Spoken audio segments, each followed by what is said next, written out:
ಅಂದರೆ ಎಲ್ಲೋ ಬೇರೆ ಕಡೆ ಬಂದಿದ್ದೀವೇನೋ ಅಂತ ಅನ್ನಿಸ್ತಾ ಇದೆ. ನಮ್ಮ ಪುತ್ತೂರಲ್ಲಿ ಕೂಡ ಸಿಗತ್ತೆ, ಬಟ್ ಅಲ್ಲಿ ತುಂಬ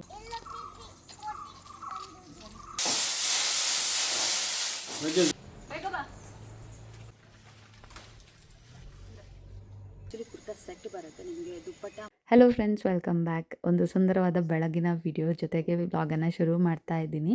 ಹಾಗೆ ನಿನ್ನೆ ಹಾಕಿರೋವಂಥ ಗಾಣಗಾಪುರ ಟ್ರಾವೆಲ್ ವ್ಲಾಗನ್ನು ಯಾರಾದರೂ ನೋಡಿಲ್ಲ ಅಂತಂದರೆ ಖಂಡಿತವಾಗ್ಲೂ ಇವಾಗಲೇ ವಿಡಿಯೋನ ಹೋಗಿ ಒಂದ್ಸರಿ ಚೆಕ್ ಮಾಡಿ. ನಿಮ್ಗೆ ಇಷ್ಟ ಆಗಿದೆ ಅಂತಂದರೆ ಲೈಕ್ ಮಾಡೋದನ್ನು ಮರಿಬೇಡಿ. ಬನ್ನಿ ಇವತ್ತಿನ ವ್ಲಾಗನ್ನು ಶುರು ಮಾಡೋಣ. ಇವತ್ತಂತೂ ನೋಡಿ ಎಷ್ಟು ಹಿಮ ಇದೆ ಅಂತಂದರೆ ಎಲ್ಲೋ ಬೇರೆ ಕಡೆ ಬಂದಿದ್ದೀವೇನೋ ಅಂತ ಅನ್ನಿಸ್ತಾ ಇದೆ. ಅಷ್ಟು ಚೆನ್ನಾಗಿ ಹಿಮ ಇದೆ.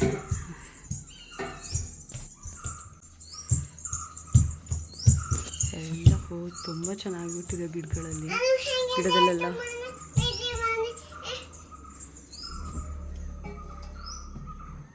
ಬ್ಯೂಟಿಫುಲ್ ಆಗಿದೆ ಅಲ್ವಾ ಫ್ರೆಂಡ್ಸ್? ಕಮೆಂಟ್ ಮಾಡಿ ಹೇಳಿ ಯಾವ ಥರ ಕಾಣಿಸ್ತಾ ಇದೆ ಅಂತ. ಈ ಕಡೆನೂ ಅಷ್ಟೇ. ಇಲ್ಲಿ ನೋಡಿ, ಇವತ್ತಂತೂ ಎಷ್ಟು ಮಂಜಿತ್ತು ಅಂತಂದರೆ ಬೆಳಗ್ಗೆ 7:30-8 ಗಂಟೆ ಹೊತ್ತಿಗೆ ಈ ಥರ ಇದೆ. ಹಾಗೆ ಒಂದು 6 ಗಂಟೆ ಅಷ್ಟರಲ್ಲಿ ಇಷ್ಟೊಂದೆಲ್ಲ ಏನೂ ಇರಲಿಲ್ಲ. ಮತ್ತೆ ಒಂದು ಸ್ವಲ್ಪ ಟೈಮ್ ಆಗ್ತಿದ್ದಂಗೆ ಫುಲ್ ಒಂದು ಸ್ವಲ್ಪನೂ ಕಾಣ್ತಾ ಇಲ್ಲ ಅನ್ನೋ ಥರ ಆಗಿಬಿಟ್ಟಿತ್ತು. ಹಾಗೆ ಹಸ್ಬೆಂಡ್ ಅಲ್ಲೇ ಆ ಮಂಜಿಗೆ ಹೋಗ್ಬಿಟ್ಟು ಗ್ರಾಫ್ಟಿಂಗ್ ಮಾಡ್ತಾಯಿದ್ರು ಬೆಳಗ್ಗೆನೆ. ಡ್ಯಾನ್ಸ್ ಮಾಡ್ತಾಳಂತೆ, ಇಲ್ಲಿ ಸ್ವಲ್ಪನೆಲ್ಲ ಸೌಂಡ್ ಬರುತ್ತೆ, ಹಾಗಾಗಿ ಅವಳು ಖುಷಿ ಆಗುತ್ತೆ ಇಲ್ಲಿ ಡ್ಯಾನ್ಸ್ ಮಾಡೋಕ್ಕೆ. ಹಾಗೆ ಇನ್ನೂ ಸ್ವಲ್ಪ ಓದ್ತಿರೋಣ ಅಂತ ಹೇಳ್ತಾ ಇದ್ದಾಳೆ. ಒಂದು ಬಟ್ಟೆ ಒಣಗಾಕೋಕ್ಕಿಂತ ಬಂದಿದ್ದು ಬೇರೆ ಕೆಲಸ ಇದೆ. ಇನ್ನು ಕಾರಿಂದ ಬಟ್ಟೆಗಳು ಇನ್ನೂ ಒಂದು ಸೆಟ್ ಇದೆ, ಬೆಡ್ಶೀಟ್ಸ್ ಎಲ್ಲ ತೊಗೊಂಡೋಗಿದ್ದು, ಅದನ್ನೆಲ್ಲ ತೊಳಿಬೇಕು. ಬಟ್ ಅದು ಕಾರಲ್ಲೇ ಇದೆ, ನಾನು ತೊಗೊಂಬರ್ಬೇಕು. ಈ ಕಡೆ ಕಾರಲ್ಲಿ ಇನ್ನೂ ಒಂದಷ್ಟು ಥಿಂಗ್ಸ್ ಇದೆ, ಸ್ವಲ್ಪ ಕಾರೆಲ್ಲ ಕ್ಲೀನ್ ಮಾಡಬೇಕು. ಅಲ್ಲಿ ಇವತ್ತು ನೈಟ್ ತಿರ್ಗಾ ಒಂದು ಪೂಜೆ ಇದೆ, ಅಲ್ಲಿಗೆ ಹೋಗಬೇಕು. ಸೊ ಈ ಸತಿ ಅಂತೂ ಫುಲ್ ಕಂಟಿನ್ಯೂಸ್ ಇದೆ, ಇನ್ನು ಫಂಕ್ಷನ್ಸ್ ಎಲ್ಲ ಬರ್ತಾ ಇದೆ.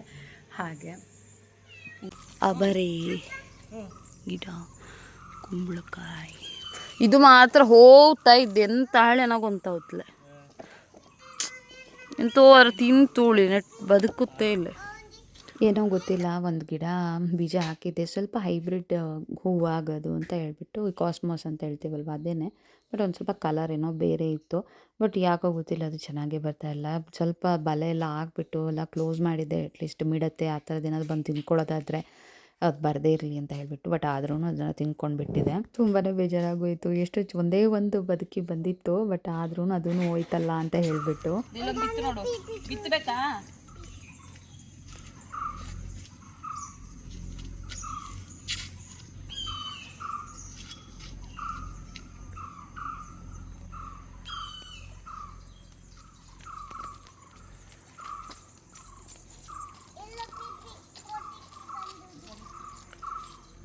ನಿನ್ನೆ ತಾನೇ ನಾವು ಸಂಜೆ ಹಂಗೆ ಮನೆಗೆ ರೀಚ್ ಆಗಿದ್ವಿ ಗಾಣಗಾಪುರದಿಂದ.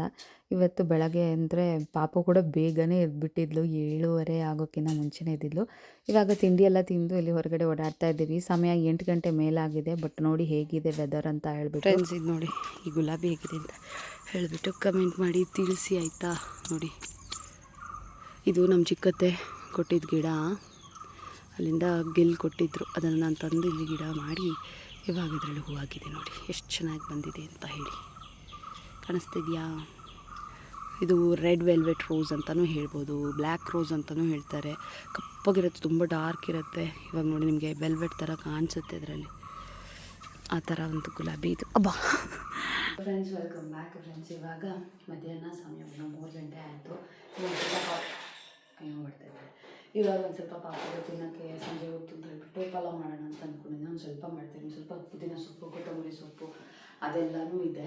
ಸೊ ಹಾಗಾಗಿ ಅದೆಲ್ಲನೂ ಬಳಸ್ಕೊಂಡು ಇವಾಗ ಪಲಾವ್ ಮಾಡೋಣ. ನಂಗೆ ಕ್ಯಾರೆಟ್ ಕೂಡ ಇದೆ. ಆ್ಯಂಡ್ ಅದ್ರ ಜೊತೆಗೆ ಒಂದು ಸ್ವಲ್ಪ ಇದು ಕಡಲೆ ಕಾಳು ಬರುತ್ತಲ್ವ, ಹಸಿ ಕಾಬೂಲ್ ಕಡಲೆದು. ಸೊ ಅದ್ರ ಗಿಡ ತೊಗೊಂಡ್ಬಂದಿದ್ದು. ಗಿಡ ಅಂದರೆ ಈ ಥರ ಕೊಡ್ತಾರೆ ನಿಮಗೆ. ಇವಾಗ ಸಂತೆಗಳಲ್ಲಿ ನಮ್ಮ ಪುತ್ತೂರಲ್ಲಿ ಕೂಡ ಸಿಗತ್ತೆ, ಬಟ್ ಅಲ್ಲಿ ತುಂಬ ಮಾಡ್ತಾ ಇರ್ತಾರೆ ಇದನ್ನಂತೂ. ಅಲ್ಲಿ ಅವ್ರಿಗೆ ತುಂಬ ಇಷ್ಟ, ಹಂಗೆ ತಿಂದ್ಕೊಳ್ತಾ ಇರ್ತಾರೆ. ಸೊ ಅದು ಒಂದು ಕಟ್ ತೊಗೊಂಡ್ಬಂದಿದ್ದೀನಿ, ಸ್ವಲ್ಪ ಇದೆ. ಹಾಗೇನೂ ತಿನ್ನೋಕೆ ಒಂಥರ ಚೆನ್ನಾಗಿದೆ, ಬಟ್ ಹಸಿ ಅನಿಸುತ್ತೆ ಅಲ್ವಾ, ಅದಕ್ಕೋಸ್ಕರ ನಾವು ಜಸ್ಟ್ ಅದನ್ನು ಉಪ್ಪು ಹಾಕ್ಬಿಟ್ಟು ಚೆನ್ನಾಗಿ ಹುರ್ಕೋಬೇಕು, ಆಮೇಲೆ ತಿನ್ನೋದಕ್ಕೆ ತುಂಬ ಚೆನ್ನಾಗಿರುತ್ತೆ ಅಂತ ಹೇಳ್ತಾರೆ. ಸೊ ಟ್ರೈ ಮಾಡೋಣ ಅಂತ ಹೇಳ್ಬಿಟ್ಟು ತೊಗೊಂಡ್ಬಂದಿದ್ದೀನಿ. ಇಷ್ಟು ಕಟ್ಟು ಕೊಟ್ಟಿದ್ದಾರೆ, ಒಂದು ಕಟ್ಟಿಗೆ 20 ರೂಪಾಯಿ ಅಂತ ಹೇಳಿದ್ರು. ಸರಿ ನೋಡೋಣ ಅಂತ ಹೇಳ್ಬಿಟ್ಟು ತೊಗೊಂಡ್ಬಂದಿದ್ದೆ. ಇಲ್ಲೂ ಸಿಗುತ್ತೆ, ಬಟ್ ಇನ್ನು ಮೊದಲೇ ನಾವು ಪುತ್ತೂರಿಗೆ ಹೋಗ್ತೀವಿ ಅಂತ ಹೇಳ್ಬಿಟ್ಟು ಅಲ್ಲಿಂದ ತೊಗೊಂಡ್ಬಿಟ್ಟೆ. ತರಕಾರಿ ಎಲ್ಲ ಕಟ್ ಮಾಡಬೇಕು. ಒಂದು ಸ್ವಲ್ಪ ಚೂರು ಪಲಾವ್ ಮಾಡ್ಕೊಡ್ತೀನಿ. ಅವಳು ಬೆಳಗ್ಗೆಯಿಂದ ಹೇಳ್ತಾ ಇದ್ದಾಳೆ ಪಲಾವ್ ಪಲಾವ್ ಪಲಾವ್ ಅಂತ ಹೇಳ್ಬಿಟ್ಟು. ತುಂಬ ದಿನ ಆಯ್ತು ಅವಳು ಪಲಾವ್ ಎಲ್ಲ ತಿಂದೆ ಅಂತ ಹೇಳ್ಬಿಟ್ಟು ಮಾಡೋಣ ಅಂತ ಅಂದ್ಕೊಂಡಿದ್ದೀನಿ. ಓ ಯಾವುದು ಬಾಯಿ ಬೆಡ್ ಮೇಲೆ ಕೂತ್ಕೊಂಡು ಆಟ ಆಡ್ತಾ ಇದ್ಲು. ಇವಾಗೇನೋ ಬೇಕಂತೆ 1 ನಿಮಿಷ ಬಂದೆ. ಬೆಳಗ್ಗೆಯಿಂದ ಮತ್ತೇನು ವೀಡಿಯೋಸ್ ಕೂಡ ಮಾಡ್ಕೊಂಡಿರಲಿಲ್ಲ. ಆಮೇಲೆ ಬಟ್ಟೆ ಒಣಗಾಕೋದು ಅದೇನೇ ಕೆಲಸ ಆಯಿತು, ಮನೆ ಕ್ಲೀನಿಂಗ್ ಒಂದು ಸ್ವಲ್ಪ ಇತ್ತು. ಹಾಗೆ ಅದೆಲ್ಲ ಕೆಲಸದಲ್ಲಿ ಫುಲ್ ಬ್ಯುಸಿ ಆಗಿಬಿಟ್ಟಿದೆ. ಆಮೇಲೆ ಮಧ್ಯಾಹ್ನ ನಂತರ ಇವಾಗ ಮತ್ತೆ ವೀಡಿಯೋನ ಕಂಟಿನ್ಯೂ ಮಾಡ್ತಾಯಿದ್ದೀನಿ. ಆವಾಗಲೇ ಹೇಳ್ದಂಗೆ ಪಾಪುಗೆ ಅಂತ ಹೇಳ್ಬಿಟ್ಟು ಸ್ವಲ್ಪ ಪಲಾವ್ ಮಾಡಿಕೊಡೋಣ ಅಂತ ಹೇಳಿಬಿಟ್ಟು ಇಲ್ಲಿ ತರಕಾರಿ ಎಲ್ಲ ಕಟ್ ಮಾಡ್ತಾಯಿದ್ದೀನಿ. ಹಾಗೆ ಗಣಗಪುರದಿಂದ ಬರ್ತಾ ಅಲ್ಲೇ ಒಂದು ಸ್ವಲ್ಪ ಕಡಲೆಕಾಳು, ಹಸಿ ಕಡಲೆಕಾಳು ಮಾಡ್ತಾಯಿದ್ರು. ಟ್ರೈ ಮಾಡೋಣ ಅಂತ ತೊಗೊಂಡಿದ್ದೆ, ಬಟ್ ಆಮೇಲೆ ಅದನ್ನು ಹಾಗೆ ತಿನ್ನೋಕ್ಕಂತೂ ಹೋಗಿರಲಿಲ್ಲ. ಹಾಗೆ ತೊಗೊಂಡು ಬಂದಿದ್ದೆ ಮನೆಗೆ. ಅದೊಂದು ಸ್ವಲ್ಪ ಒಣಗೋದಂಗೆ ಆಗಿಬಿಟ್ಟಿತ್ತು ಮಾತ್ರ. ಸರಿ, ಅದನ್ನು ಕೂಡ ಇವಾಗಲೇ ಒಂದು ಸ್ವಲ್ಪ ಫ್ರೈ ಮಾಡ್ಕೊಳ್ಳೋಣ ಅಂತ ಅಂದ್ಕೊಂಡು ಇಲ್ಲಿ ಕಡೆ ಪಲಾವ್ ಮಾಡಿಬಿಟ್ಟು ಆಮೇಲೆ ಅದನ್ನು ರೆಡಿ ಮಾಡ್ಕೊಳ್ತಾ ಇದ್ದೀನಿ. ಹಾಗೆ ಮೊನ್ನೆ ತಂದಿದ್ದ ಸೊಪ್ಪುಗಳೆಲ್ಲ ಒಂದು ಸ್ವಲ್ಪ ಮಿಕ್ಕಿತ್ತು. ಒಂದು ಸ್ವಲ್ಪ ಪಾಲಕ್ ಸೊಪ್ಪು, ಕೊತ್ತಂಬರಿ, ಪುದೀನ ಇದೆಲ್ಲ ಒಂದು ಸ್ವಲ್ಪನೇ ಇತ್ತು. ಹಾಗೆ ಅದನ್ನೆಲ್ಲ ಹಾಕಿಬಿಟ್ಟು ಇವಾಗ ಪಲಾವ್ ಮಾಡೋಣ ಅಂತ ಹೊರಟಿದ್ದೀನಿ. ಈ ಥರ ರೆಡ್ ಕಲರ್ ಕ್ಯಾರೆಟ್ ಬರುತ್ತಲ್ವ, ತುಂಬ ಸ್ವೀಟಾಗಿ ಚೆನ್ನಾಗಿರುತ್ತೆ. ಸಲಾಡ್ಗೆಲ್ಲ ಹಾಕಿದ್ರೆ ತುಂಬ ಚೆನ್ನಾಗಿರುತ್ತೆ ಆ್ಯಂಡ್ ತುಂಬ ಬೇಗ ಬೇಯುತ್ತೆ ಕಂಪ್ಯಾರಿಟಿವ್ಲಿ ನಾವು ನಾರ್ಮಲಾಗಿ ಯೂಸ್ ಮಾಡ್ತೀವಲ್ಲ ಆರೆಂಜ್ ಕಲರ್ದು, ಅದಕ್ಕಿಂತ ಜಾಸ್ತಿ. ನಾನು ಸ್ವಲ್ಪ ರೌಂಡಾಗಿ ಕಟ್ ಮಾಡಿದ್ದೀನಿ. ಪಾಪುಗೆ ಕ್ಯಾರೆಟ್ ತುಂಬ ಇಷ್ಟ ಆಗುತ್ತೆ, ಹಾಗಾಗಿ ಅದನ್ನು ಹೆಕ್ಕಿ ತಿನ್ಕೊಳ್ಳೋಕ್ಕೂ ಇಷ್ಟ ಆಗುತ್ತೆ ಅಂತ ಹೇಳಿಬಿಟ್ಟು ಆ ಥರ ಕಟ್ ಮಾಡಿ ಹಾಕಿದ್ದೀನಿ. ಆಮೇಲೆ ಸೊಪ್ಪುಗಳು ಒಂದು ಸ್ವಲ್ಪ ಎಲ್ಲ ಹಾಕಿ ವೈಟ್ ಪಲಾವ್ ರೆಡಿ ಮಾಡಿದೆ. ಅದಲ್ಲೇ ಪಲಾವ್ ಕೂಡ ಕುಕ್ಕರ್ ಇಟ್ಬಿಟ್ಟು ನಾನಿಲ್ಲಿ ಇವಾಗ ಕಡಲೆಕಾಯಿನ ಬಿಡಿಸ್ಕೊಳ್ತಾ ಇದ್ದೀನಿ. ಈ ಕಡಲೆಕಾಳನ್ನು ನಾನು ಮುಂಚೆ ಒಂದು ಸರಿ ತುಂಬ ಚಿಕ್ಕವಳಿದ್ದಾಗ ತಿಂದಿದ್ದೆ, ಬಟ್ ಫ್ರೈ ಮಾಡೇನೂ ತಿಂದಿರಲಿಲ್ಲ, ಹಾಗೇ ತಿಂದಿದ್ದೆ ಅಷ್ಟೇನೆ. ಬಟ್ ಫ್ರೈ ಮಾಡಿದ್ರೆ ತುಂಬ ಚೆನ್ನಾಗಾಗುತ್ತೆ ಅಂತ ಹೇಳ್ತಾರೆ. ನೋಡೋಣ ಅಂತ ಹೇಳಿಬಿಟ್ಟು ಇವಾಗ ಅದನ್ನು ಕ್ಲೀನಾಗಿ ಬಿಡಿಸ್ಕೊಂಡು ವಾಶ್ ಮಾಡ್ಕೊಂಡಿದ್ದೀನಿ. ಇನ್ನು ಒಂದು ಸ್ವಲ್ಪ ಎಣ್ಣೆ ಹಾಕಿಬಿಟ್ಟು ಇದನ್ನು ನೀಟಾಗಿ ಫ್ರೈ ಮಾಡ್ತಾಯಿದ್ದೀನಿ. ನೀವು ಎಷ್ಟೊಂದು ಜನ ಟ್ರೈ ಮಾಡಿರ್ತೀರ, ಪ್ರತಿ ವರ್ಷವೂ ಮಾಡ್ತೀರಾ ಅನಿಸುತ್ತೆ. ಬಟ್ ನಾನಂತೂ ಫಸ್ಟ್ ಟೈಮ್ ಈ ಥರ ಫ್ರೈ ಮಾಡಿಬಿಟ್ಟು ತಿಂತಾ ಇರೋದು. ನಿಜವಾಗ್ಲೂ ತುಂಬ ಒಳ್ಳೆ ಟೇಸ್ಟ್ ಇತ್ತು ಆಯಿತಾ.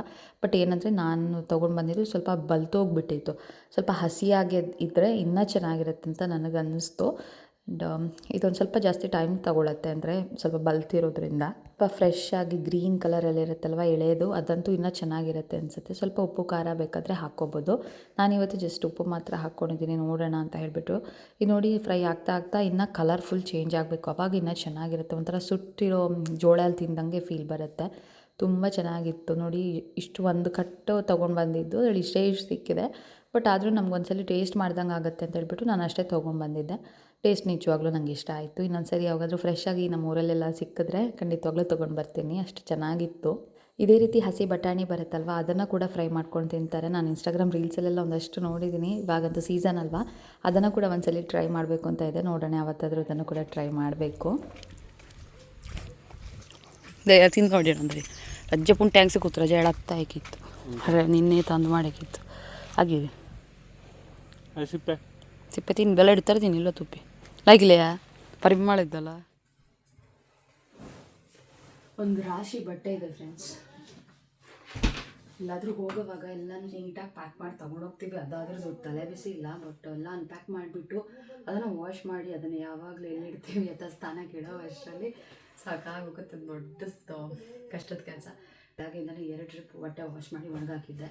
ಸೊ ಅದೆಲ್ಲ ಇವಾಗ ಮಡಚಿ ಎತ್ತಿಡಬೇಕು. ಇನ್ನೂ ಒಂದು ಟ್ರಿಪ್ ವಾಶ್ ಮಾಡೋಕ್ಕಿದೆ ಆ್ಯಕ್ಚುಲಿ. ನಾನು ನಾಳೆ ಬೆಳಗ್ಗೆ ಹಾಕೋಣ ಅಂತ ಅಂದ್ಕೊಂಡಿದ್ದೀನಿ. ಇವತ್ತಾಗಲ್ಲ, ಇವತ್ತು ಬೇರೆ ಫಂಕ್ಷನ್ಗೆ ಹೋಗೋಕ್ಕಿದೆ. ಸೊ ಇದೆಲ್ಲ ಬಟ್ಟೆ ಮಡಿಸ್ಬಿಟ್ಟು ಸ್ಯಾರಿ ಪ್ಲೀಟ್ ಮಾಡಿಬಿಟ್ಟು ಅದಾದ ನಂತರ ಪಾಪು ಜೊತೆ ಹೊರಗಡೆ ಹೋಗಬೇಕು. ಅವಳು ಆಲ್ರೆಡಿ ಅಜ್ಜಿನ ಕರ್ಕೊಂಡು ಹೊರಗಡೆ ಹೋಗಿದ್ದಾಳೆ. ಅವಳಿಗೆ ಪುರ್ಸತ್ತಿಲ್ಲ ಅಷ್ಟೊತ್ತು. ನಾನು ಬಟ್ಟೆ ಮಡಿಸ್ಬಿಟ್ಟು ಹೋಗೋಣ ಅಂತ ಹೇಳಿದ್ರೆ ಕಾಯಕ್ಕೆ ಅವಳು ರೆಡಿ ಇಲ್ಲ. ಹಾಗೆ ಬೇಗ ಬಟ್ಟೆ ಮಡಿಸಿ ಆಮೇಲೆ ಮತ್ತೆ ವ್ಲಾಗ್ ಕಂಟಿನ್ಯೂ ಮಾಡ್ತೀನಿ.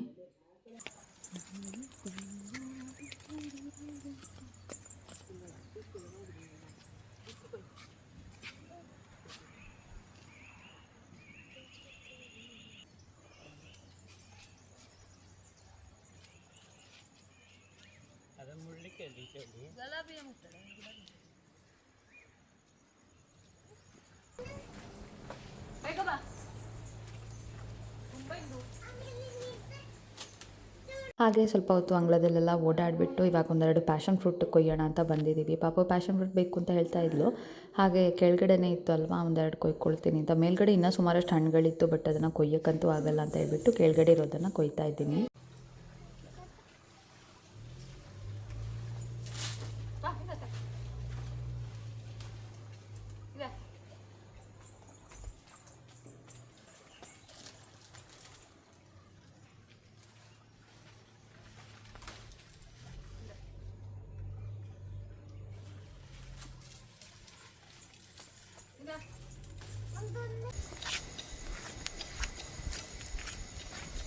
Friends, welcome back. ಫ್ರೆಂಡ್ಸ್, ಇವಾಗ ಪೂಜೆ ಹೋಗೋಕ್ಕೆಲ್ಲ ರೆಡಿ ಆಗಿದ್ದೀವಿ. ನಾನಿವತ್ತು ಹಾಕಿರುವಂಥ ಡ್ರೆಸ್ ನೋಡಿದರೆ ಒಂದು ಸಿಂಪಲ್ ಕುರ್ತಾ ಹಾಕ್ಕೊಂಡಿದ್ದೀನಿ. ಇದು ಆ್ಯಕ್ಚುಲಿ ಕುರ್ತಾ ಸೆಟ್ ಬರುತ್ತೆ, ನಿಮಗೆ ದುಪ್ಪಟ್ಟ ಮತ್ತು ಪ್ಯಾಂಟ್ ಜೊತೆಗೆ ಇರುತ್ತೆ. ಬಟ್ ನಾನಿವತ್ತು ಸಿಂಪಲ್ಲಾಗಿ ಪೂಜೆಗೆ ಹೋಗೋದ್ರಿಂದ ಸೊ ಸಿಂಪಲ್ಲಾಗಿರಿ ಅಂತ ಹೇಳ್ಬಿಟ್ಟು ಈ ಥರ ಬ್ಲ್ಯಾಕ್ ಪ್ಯಾಂಟ್ ಜೊತೆ ಮ್ಯಾಚ್ ಮಾಡ್ಕೊಂಡಿದ್ದೀನಿ. ಆ್ಯಂಡ್ ಇದನ್ನು ನಾನು ತೊಗೊಂಡಿರೋದು ಬಂದು ಫ್ಲಿಪ್ಕಾರ್ಟ್ ಇಲ್ಲ ಅಮೆಝಾನು, ಕರೆಕ್ಟಾಗಿ ನೆನಪಿಲ್ಲ. ಲಿಂಕೆಲ್ಲ ಸಿಗುತ್ತೆ, ನಾನು ಡಿಸ್ಕ್ರಿಪ್ಷನಲ್ಲಿ ಕೊಟ್ಟಿರ್ತೀನಿ, ಇಲ್ಲ ಟ್ಯಾಗ್ ಮಾಡಿರ್ತೀನಿ ಆಯಿತಾ. ತುಂಬ ಚೆನ್ನಾಗಿದೆ, ಕ್ವಾಲಿಟಿ ಆಗಿರ್ಬೋದು, ಮೆಟೀರಿಯಲ್ ಎಲ್ಲನೂ ಸಕ್ಕತ್ತಾಗಿದೆ. ಆ್ಯಂಡ್ ಕಲರ್ ಕೂಡ ನನ್ನ ಹತ್ರ ಇರಲಿಲ್ಲ, ಹಾಗಾಗಿ ಲಾಂಗ್ ಬ್ಯಾಗ್ ತೊಗೊಂಡಿದ್ದೆ ಆಫರ್ ಇರಬೇಕಾದ್ರೆ. ತುಂಬ ಚೆನ್ನಾಗಿದೆ ಆ್ಯಂಡ್ ಅಫೋರ್ಡೆಬಲ್ ಕೂಡ. 600 ರುಪೀಸ್ಗೆ ನನಗೆ ಫುಲ್ ಸೆಟ್ ಸಿಗ್ತಿದೆ. ಥರ ಡಿಸ್ಕ್ರಿಪ್ಷನಲ್ಲಿ ಕೊಟ್ಟಿರ್ತೀನಿ, ಇಂಟ್ರೆಸ್ಟ್ ಇದೆ ಖಂಡಿತವಾಗ್ಲೂ ಚೆಕ್ ಮಾಡಿ. ಚಾನಲನ್ನು ಸಬ್ಸ್ಕ್ರೈಬ್ ಮಾಡಿ ನೋಡ್ತಾ ಇದ್ದರೆ ಸಬ್ಸ್ಕ್ರೈಬ್ ಮಾಡಿ. ಕಲರ್ ಅಂತೂ ಸಕ್ಕತ್ತಾಗಿದೆ, ವೈಬ್ರೆಂಟ್ ಆಗಿದೆ. ಆ್ಯಂಡ್ ಇದ್ರ ದುಪ್ಪಟ್ಟ ತುಂಬ ಚೆನ್ನಾಗಿದೆ ಆ್ಯಕ್ಚುಲಿ ಹೇಳಬೇಕು ಅಂತಂದರೆ, ತುಂಬ ರಿಚ್ ಆಗಿದೆ. ಇದು ಕಂಪ್ಲೀಟ್ ಲುಕ್ ಅಂತೂ ನೀವು ಕಂಪ್ಲೀಟ್ ಕೊಟ್ಟ ಸೆಟ್ಟನ್ನೇ ವೇರ್ ಮಾಡಿದ್ದೀನಿ ಅಂತಲೇ ನಿಮಗೆ ಒಂದು ಮದುವೆ ಫಂಕ್ಷನ್ಗೆ ಹಾಕ್ಕೊಂಡು ಹೋಗ್ಬೋದು, ಅಷ್ಟು ಚೆನ್ನಾಗಿದೆ. ಇದು ಕೂಡ ರೆಡಿ ಆಗಿದೆ. ಬನ್ನಿ ಆಮೇಲೆ ನಾನು ಬ್ಲಾಗ್ ಕಂಟಿನ್ಯೂ ಮಾಡ್ತೀನಿ. ಫ್ರೆಂಡ್ಸ್, ಇದಾಗಿತ್ತು ಇವತ್ತಿನ ವಿಡಿಯೋ. ಈ ವಿಡಿಯೋ ನಿಮ್ಗೆ ಇಷ್ಟ ಆಗಿದೆ ಅಂತಂದರೆ please do like, share, comment. ಇನ್ನು ಸಬ್ಸ್ಕ್ರೈಬ್ ಮಾಡದೆ ನೋಡ್ತಾ ಇದ್ದರೆ ಸಬ್ಸ್ಕ್ರೈಬ್ ಮಾಡಿ, ಸಪೋರ್ಟ್ ಮಾಡಿ. ಸಿಗೋಣ ಇನ್ನೊಂದು ವಿಡಿಯೋದೊಂದಿಗೆ. ಎಲ್ಲಿ ತನಕ take care and bye. Thanks for watching.